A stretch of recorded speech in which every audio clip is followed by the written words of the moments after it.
سورۃ الانفال کا 4واں رکوع اور 9ویں پارے کا 18واں رکوع. یا ایھا الذین آمنوا، اے ایمان والوں. اس آیت کو سننے سے پہلے تھوڑی دیر کے لیے ہم تصور کر لیں جتنے ہمارے مسائل ہیں، جتنی ہماری مشکلات ہیں، جو کچھ اس ملک میں ہو رہا ہے، جو مسلمانوں کی پریشانیاں پوری دنیا میں ہیں، سب کو ہم تصور میں لائیں اور اب ہم قرآن کی روشنی میں اس کا حل تلاش کریں. کیا اس کا حل بے پردگی ہے؟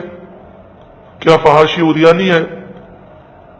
کیا ٹی وی پر اور انٹرنیٹ پر بیہودہ پروگرام دیکھنا ہے؟ کیا ناچ اور رنگ کی محفل منعقد کرنا ہے؟ یا شراب کے ہمیں کلب بنانے ہیں؟ یا زنا کے اڈے کھولنے ہیں؟ کیا یہ ہماری پریشانیوں کا حل ہے؟ نہیں نہیں. یا ایھا الذین آمنوا، اے ایمان والوں. ان تتقوا اللہ، اگر تم اللہ سے ڈرو گے، تقوی اختیار کرو گے، یجعل لکم فرقانا، تو اللہ تعالیٰ تمہیں فرقان عطا فرمائے گا.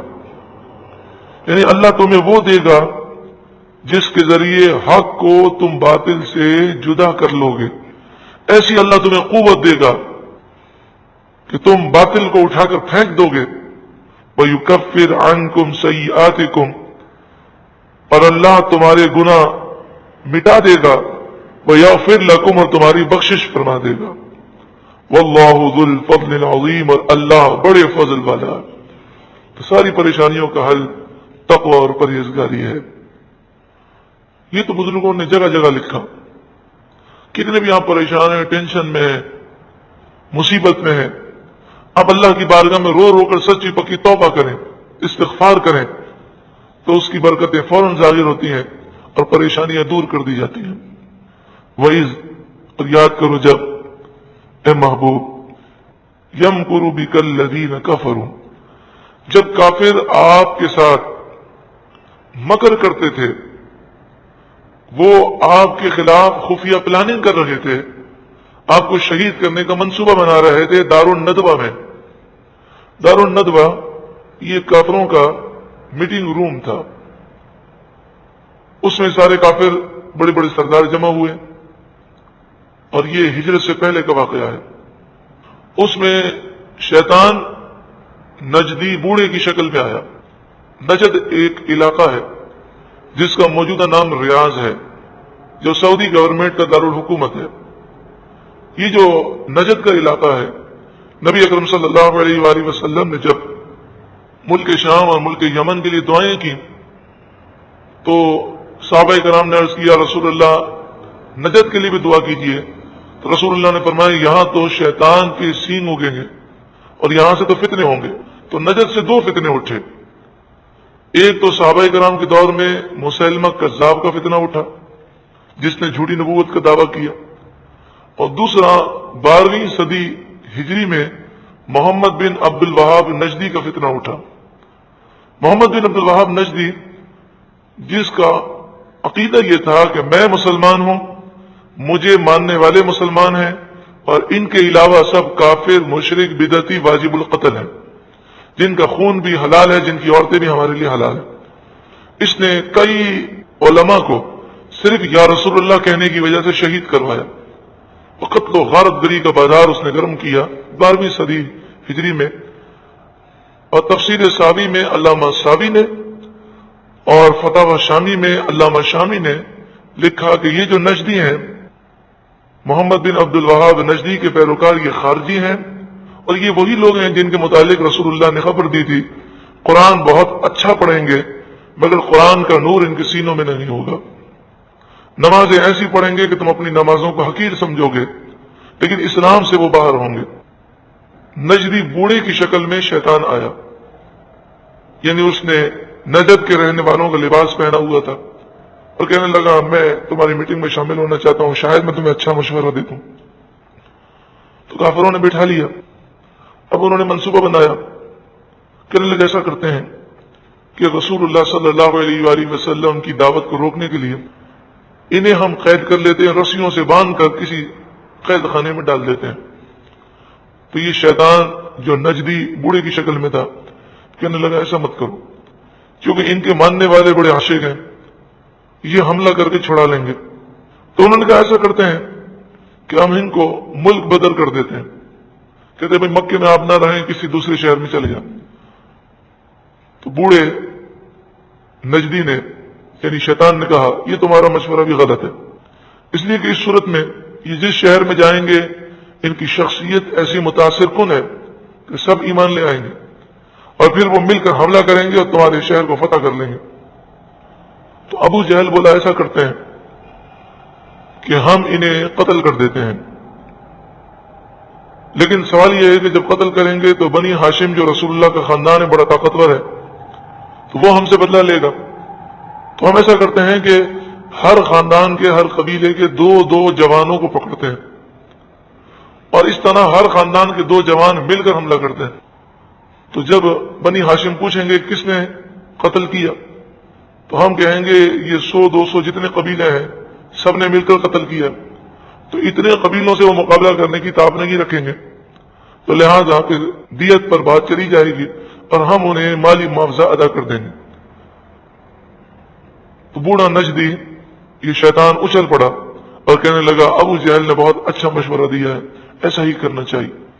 نبی اکرم صلی اللہ علیہ وآلہ وسلم اپنے گھر مبارک میں چاروں طرف سے آپ کے گھر کو اس طرح گھیر لیا گیا، اور دو دو جوان جو ہر قبیلے سے تھے وہ ننگی تلوار لے کر کھڑے ہیں اور وہ رسول اللہ پر حملہ کرنا چاہتے ہیں۔ میرے آقا حضرت علی کو فرماتے ہیں میرے بستر پر سو جاؤ، میری چادر اوڑھو، یہ جو باہر دشمن کھڑے ہیں ان کی امانتیں میرے پاس ہیں، تو صبح ان کو امانتیں دے کر پھر تم ہجرت کرنا۔ اے علی تمہیں کوئی تکلیف نہیں پہنچے گی۔ حضرت علی کو رسول اللہ کے فرمان پر کتنا بھروسہ تھا۔ حضرت علی کہتے ہیں کہ دشمن سر پہ کھڑا تھا، بظاہر خطرہ بھی تھا کہ حضرت علی چادر اوڑھ کر سو رہے ہیں، آ کر وہ تلوار کا وار کر دیں، حضرت علی کا چہرہ بھی نہ دیکھیں۔ لیکن حضرت علی کہتے ہیں جب رسول اللہ نے فرما دیا کہ تمہیں تکلیف نہیں پہنچے گی تو الحمدللہ مجھے بڑی سکون کی نیند آئی، اور ایسی سکون کی نیند کبھی نہیں آئی، کوئی فکر نہ تھی۔ اور حضور کو امانتوں کا بھی کتنا خیال ہے کہ دشمن کی امانتیں بھی واپس کروائیں۔ اور تیسری بات یہ کہ دشمن رسول اللہ کا جانی دشمن ہے مگر پھر بھی جانتا ہے کہ یہ امین اور صادق ہیں، اتنے امانت دار ہیں۔ اور آپ صلی اللہ علیہ وآلہ وسلم نے سورہ یاسین شریف کی چند آیتوں کی تلاوت فرمائی اور مٹھی پر آپ نے دم کیا، اور یہ مٹھی جو ہے آپ نے ان کی طرف پھینکی تو کافر اندھے ہو گئے، اور میرے آقا انہی کے درمیان سے نکل کر ہجرت کے لیے روانہ ہو گئے۔ آپ نے صدیق اکبر سے فرمایا تھا کہ ایک رات میں آؤں گا اور ہم ہجرت کے لیے جائیں گے۔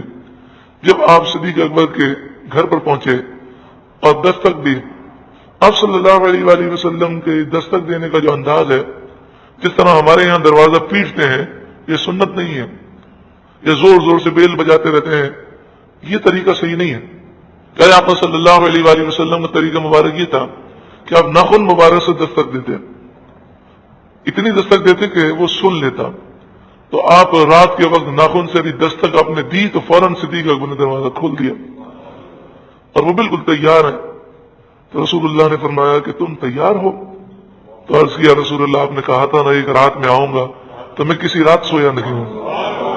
یہ عشق و محبت کے وہ انداز ہیں کہ ہماری جانیں اس پر قربان ہوں۔ تو قرآن نے اس بات کا ذکر کیا وَإِذْ يَمْكُرُ بِكَ الَّذِينَ كَفَرُوا، اے محبوب یاد کیجئے جب کافروں نے آپ کے خلاف مکر و فریب کیا اور خفیہ پلاننگ کی، لِيُثْبِتُوكَ، تاکہ وہ آپ کو قید کر دیں، او یقتلوک، یا وہ آپ کو شہید کر دیں، او یخرجوک، یا وہ آپ کو شہر سے نکال دیں۔ وَيَمْكُرُونَ، وہ اپنا مکر و فریب کر رہے تھے، وَيَمْكُرُ اللَّهُ، اور اللہ نے اپنی خفیہ تدبیر فرمائے، وَاللَّهُ خَيْرُ الْمَاكِرِينَ، اور اللہ بہترین خفیہ تدبیر فرمانے والا ہے۔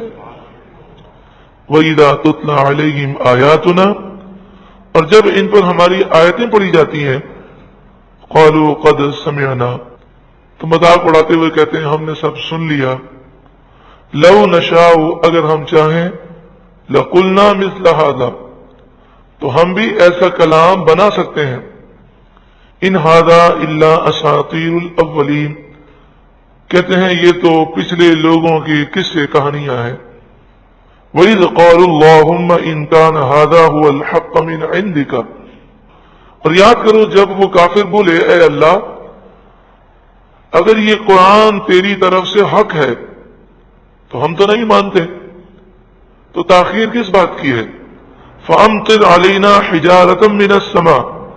تو ہم پر آسمان سے پتھروں کی بارش نازل فرما. أَوِ ائْتِنَا بِعَذَابٍ أَلِيمٍ. یا ہمیں دردناک عذاب دے.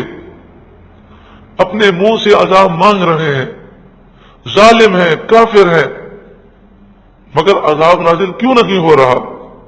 وَمَا كَانَ اللَّهُ لِيُعَذِّبَهُمْ وَأَنْتَ فِيهِمْ. اے محبوب آپ ان میں جلوہ افروز ہیں، اللہ انہیں عذاب نہیں دے گا. اے محبوب آپ ان میں جلوہ افروز ہیں، اللہ انہیں عذاب نہیں دے گا. محبوب رحمت للعالمین ہے اور اس رحمت کا صدقہ سبھی اٹھا رہے ہیں، لیکن قدر کرنے والے قدر کرتے ہیں. بدعقیدہ لوگ کہتے ہیں حضور کے چاہنے سے کیا ہوتا ہے؟ ارے اتنے ہمارے گناہ ہیں، اتنے ہمارے گناہ ہیں. یعنی جب یہ کہا جاتا ہے نا کہ حضور کے کرم سے بات بنی ہوئی ہے، یہ سب تمہارا کرم ہے آقا، تو شرک کے فتوے لگائے جاتے ہیں. ارے رسول اللہ کا کرم تو ہے، ورنہ ہمارے گناہ اتنے ہیں کہ آسمان سے پتھر برسے، زمین پھٹ جائے تب بھی کم ہے. یہ حضور کی آمد کا صدقہ ہے، یہ حضور رحمت للعالمین کی دعاؤں کا صدقہ ہے کہ ہم پر اللہ کا غضب نازل نہیں ہوتا. وما كان اللہ معذبهم وهم يستغفرون. پر اللہ تعالیٰ انہیں عذاب نہیں دے گا جب تک مومنین استغفار کرنے والے موجود ہیں. جس محلے میں اللہ کے نیک بندے رہتے ہوں اور اللہ کی بارگاہ میں توبہ کرتے ہوں تو ان کی برکتوں سے گناہگار بھی عذاب سے محفوظ ہو جاتے ہیں. وما لهم الا يعذبهم اللہ. اور اللہ انہیں عذاب کیوں نہ دے، یہ عذاب کے مستحق تو ہیں. عذاب صرف اس لیے نہیں آ رہا کہ یہ اللہ کی رحمت خصوصی حضور کے صدقے میں. وَهُمْ يَصُدُّونَ عَنِ الْمَسْجِدِ الْحَرَامِ. اللہ انہیں عذاب کیوں نہ دے حالانکہ یہ لوگ مسجد حرام سے روکتے ہیں. وَمَا كَانُوا أَوْلِيَاءَهُ. اور یہ اس کے اہل نہیں ہے، پھر بھی مسجد حرام پر قبضہ کیا ہوا ہے ان کافروں نے. ان اولیاؤہ الا المتقون. مسجد حرام کے والی تو وہی لوگ ہو سکتے ہیں جو متقی اور پرہیزگار ہوں، جو صحیح عقیدہ ہوں. تو ان کافروں نے تو زبردستی قبضہ کیا ہے. ولیکن اکثرهم لا يعلمون. ہاں لیکن اکثر لوگ جانتے نہیں ہیں. دیکھیں ہمیشہ سے اس مسئلے کو یاد رکھیں کہ مسجد الحرام ہو، مسجد نبوی شریف ہو، مسجد اقصی ہو، بیت المقدس ہو، فلسطین کی مبارک سرزمین ہو یا عراق کی مبارک سرزمین ہو، کسی کا قبضہ ہو جانا یہ اس کے حق ہونے کی دلیل نہیں. کسی مقدس مقام کا ہمارے ہاتھوں سے چلا جانا یہ ہماری غفلت کی نشانی ہے کہ جب قوم غافل ہو جاتی ہے اور عیش و عشرت میں پڑ جاتی ہے تو انہیں برکات سے محروم کر دیا جاتا ہے. جب بنی اسرائیل نے گناہ کیے تو وہ تابوت سکینہ سے محروم کر دیے گئے اور دشمن تابوت سکینہ کو اٹھا کر لے گیا. تو اس لیے کسی مقدس مقام پر بدعقیدہ لوگوں کا یا کافروں کا قبضہ ہونا ان کے حق ہونے کی دلیل نہیں، بلکہ ہمارے منہ پر تماچا ہے کہ یہ ہماری سستی اور غفلت ہے. ہمیں اپنی سستی اور غفلت دور کرنی چاہیے. اسی طرح مسجد کی توہین ہو یا مزار کی توہین ہو یا قرآن کی توہین ہو یا رسول اللہ کی توہین ہو، تو اس سے نہ مزار کی عظمت میں کوئی فرق آتا ہے، نہ مسجد کی، نہ قرآن کی، نہ رسول اللہ کی. ان کی عظمت تو بڑی بلند و بالا ہے. یہ ہمارے منہ پر تماچا ہے کہ جب ہم مسجد، مزار، قرآن کا تحفظ نہیں کر سکتے تو اپنی جانوں کا کیا تحفظ کریں گے؟ ہمیں اپنی سستی اور غفلت دور کرنی چاہیے. اللہ رب العالمین ہمیں عمل کی توفیق و سعادت نصیب فرمائے. وما كان صلاتهم. اور نہیں ہے ان کی نماز عند البیت بیت اللہ کے نزدیک الا مگر مکاءن سیٹی و تسبیہ اور تالی.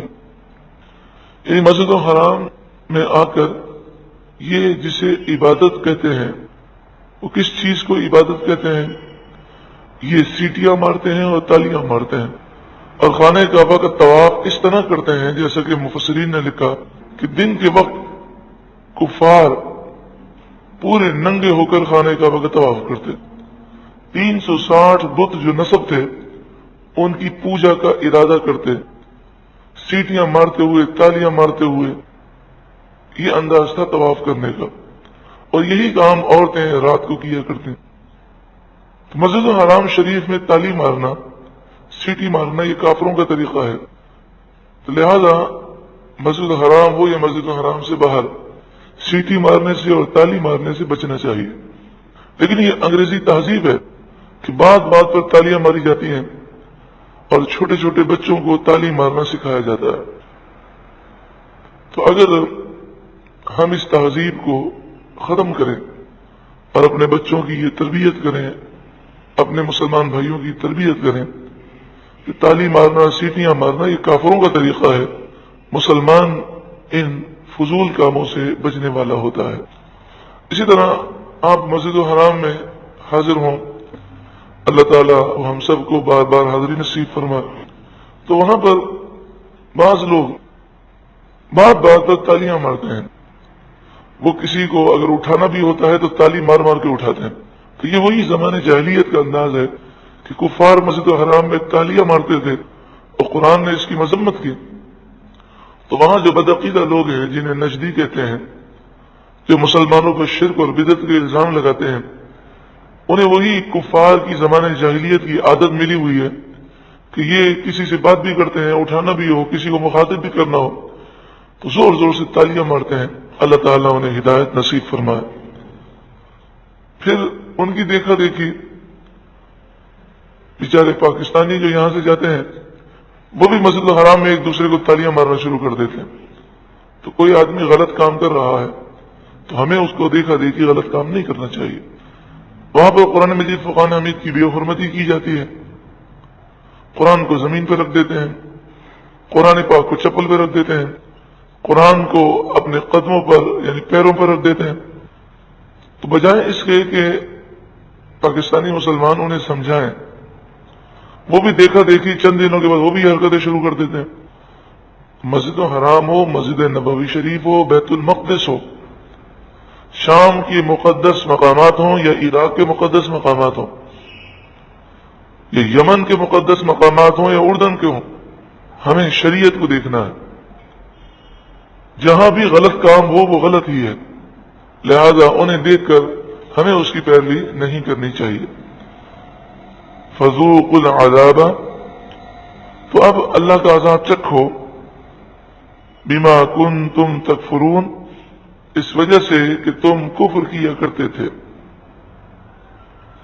کافروں کو اللہ کا عذاب غزوہ بدر کے موقع پر ملا اور 70 کافر مارے گئے، باقی ذلیل و رسوا ہوئے۔ تو یہ دنیاوی عذاب ہے اور اخروی عذاب تو اس سے بڑا ہے۔ ان الذین کفروا، بے شک وہ لوگ جنہوں نے کفر کیا، ينفقون اموالهم، وہ مال خرچ کرتے ہیں، لیصدوا عن سبیل اللہ، تاکہ وہ اللہ کے راستے سے روکیں۔ مشرکین مکہ، یہودی، عیسائی آج بھی دین سے روکنے کے لیے کتنا مال خرچ کرتے ہیں۔ جتنی بڑی بڑی یہودی کمپنیاں ہیں وہ اپنے منافع کا ایک مخصوص فیصد اسرائیلی ریاست کے لیے دیتی ہیں۔ بہت بڑے بڑے عیسائی مالدار ہیں کہ جنہوں نے پوری پوری جائیداد عیسائیت پھیلانے کے لیے دے دی۔ اللہ مسلمانوں کو دین کی راہ میں مال خرچ کرنے کا جذبہ عطا فرمائے۔ تو جتنے کفار ہیں جو مال خرچ کرتے ہیں تاکہ وہ اللہ کے راستے سے روکیں، یہ مال ان پر وبال ہوگا۔ کفار مکہ جو غزوہ بدر کے موقع پر آئے تو انہوں نے بھی بڑا مال خرچ کیا، لوگوں کو اسلحہ اپنی طرف سے دیا، کھانا پینا اپنی طرف سے تھا، روزانہ 10 اونٹ ذبح کیے جاتے اور پورا 1000 جو لشکر تھا اس کی پورے اخراجات کی ذمہ داری 12 افراد نے لی۔ 12 مالدار تھے کفار قریش میں سے جو سارے اخراجات برداشت کر رہے تھے. ان الذین کفروا ينفقون اموالهم، بے شک کافر اپنے مال خرچ کرتے ہیں، لیصدوا عن سبیل اللہ، تاکہ وہ اللہ کے راستے سے روکیں. فسینفقونها، پس عنقریب وہ اپنے مالوں کو خرچ کریں گے. ثم تکون علیہم حسرۃ، پھر وہ مال ان پر حسرت بن جائے گا، یہ مال ان پر حسرت بن جائے گا، یعنی مال خرچ کرنے کے باوجود انہیں کوئی فائدہ حاصل نہ ہوگا. ثم یغلبون، پھر وہ مغلوب کر دیے جائیں گے، وہ شکست کھا جائیں گے. والذین کفروا الی جہنم یحشرون، اور کافروں کو جہنم کی طرف جمع کیا جائے گا. آج بھی کفار جو اسلام کو مٹانے کے لیے مال خرچ کر رہے ہیں، اسلام نہ مٹا ہے نہ مٹے گا، اور قیامت تک دین حق قائم و دائم رہے گا. تو کافروں کو اپنا مال خرچ کرنے پر ایک نہ ایک دن حسرت ضرور ہوگی. لیمیز اللہ الخبیث من الطیب، اللہ تعالیٰ کافروں کو جہنم میں کیوں ڈالے گا؟ اس لیے لیمیز اللہ، تاکہ اللہ جدا کر دے الخبیث، خبیث کو، من الطیب، پاکیزہ سے، ستھرے سے. خبیث یعنی گندا، اور طیب معنی پاک. مومن طیب ہے، کفار اور بد عقیدہ خبیث ہیں. تو یہاں پر تو مومن اور کفار سب مل کے رہتے ہیں دنیا میں، یعنی دنیا کے اندر مسلمان بھی رہ رہے ہیں، کافر بھی رہ رہے ہیں. اسی طرح کل بروز قیامت سب ایک ساتھ اٹھیں گے، لیکن پھر کافروں کو اٹھا کر جہنم میں پھینک دیا جائے گا. تو مومن اور کافر جدا جدا ہو گئے. وَيَجْعَلَ الْخَبِيثَ بَعْدَهُ عَلَى بَعْدٍ، اور ایک خبیث کو دوسرے خبیث کے اوپر رکھ کر، فَيَرْكُمَهُ جَمِيعًا، تو اوپر تلے رکھ کر ان نجاستوں کو، ان خبیثوں کو اوپر تلے رکھ کر سب ایک ڈھیر بنا دیے جائیں گے. ان تمام کافروں کو جہنم کے پاس جمع کیا جائے گا. وَيَجْعَلَ الْخَبِيثَ بَعْدَهُ عَلَى بَعْدٍ، نجاستوں کو اوپر تلے رکھا جائے گا، اللہ تعالیٰ رکھے گا. فَيَرْكُمَهُ جَمِيعًا، پھر سب کو ڈھیر بنا دے گا. اور تمام جب کفار جہنم کے کنارے پر جمع ہو جائیں گے، فَيَجْعَلَهُ فِي جَهَنَّمَ، تو سب کو جہنم میں پھینک دے گا. أُولَئِكَ هُمُ الْخَاسِرُونَ، یہی لوگ نقصان اٹھانے والے ہیں. جب کفار یہود و نصارہ اپنا مال اتنا خرچ کر رہے ہیں، بد عقیدہ بد مذہب لوگوں کو آپ دیکھیں کہ وہ کتنا مال خرچ کر رہے ہیں، کتنی محنتیں کر رہے ہیں. تو ہم تو الحمدللہ عاشقان رسول ہیں، ہم تو اہل حق ہیں، ہم تو صحیح عقیدہ ہیں. پھر ہماری یہ سستیاں اور غفلتیں کب دور ہوں گے؟ کل بروز قیامت ہم اپنے حبیب صلی اللہ علیہ وسلم کو کیا جواب دیں گے کہ جب چاروں طرف دین اسلام کے ڈاکو مسلمانوں کا ایمان برباد کرنے کے لیے چاروں طرف سے کوششیں کر رہے ہیں، اور ہمارا یہ حال ہے کہ صبح اٹھیں تو دنیا کی فکر، رات کو سوئیں تو دنیا کی فکر. تو پھر آپ بتائیے کہ ہم کل بروز قیامت کیا جواب دیں گے؟ اللہ تعالی حضرت مفتی اعظم ہند علیہ الرحمہ کے صدقے میں ہماری اس سستی اور غفلت کو دور فرمائے.